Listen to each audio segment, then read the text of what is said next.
So for my final major project at uni, I based my brief around Doctor Who. He was a top student about to start his dream job as a graphic designer in London. But on this day last year, instead of celebrating his 21st birthday and the achievement of a first-class honours degree, Cameron Day was fighting for his life after catching COVID 9 days earlier.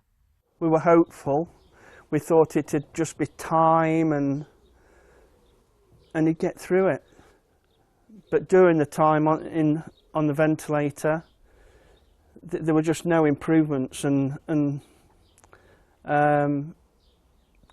things did just carry on deteriorating to the point where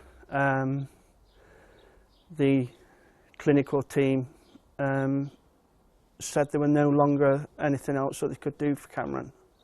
And it was that point where the decision was made to switch off his life support. Yeah. Hard to believe it's a fit and healthy 21-year-old. Yeah.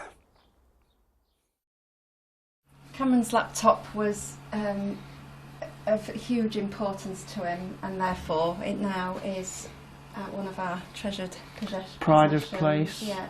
The logo there, actually, Cameron designed for himself, so that was him as an emerging designer. That was his logo. His family have chosen today, what would have been Cameron's 22nd birthday, to launch the Cameron Day Charitable Trust, which will support university students of graphic design in Lincoln and the East Midlands. We're taking the lead from Cameron. We're following his example.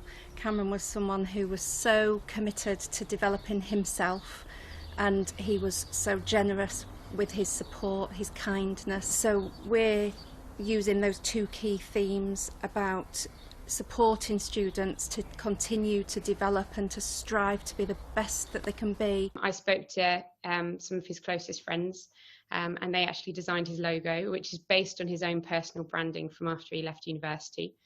It's been absolutely wonderful getting them involved as well, because they've been such a massive part of his time at university. We really hope the charity will continue his legacy and keep his memory alive. I think that's really important to all of us.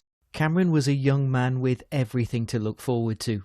Now his name and his charitable trust will instead pass that opportunity on to others. By doing this, Cameron's name will always be out there in the public domain, really. It's the least we can do.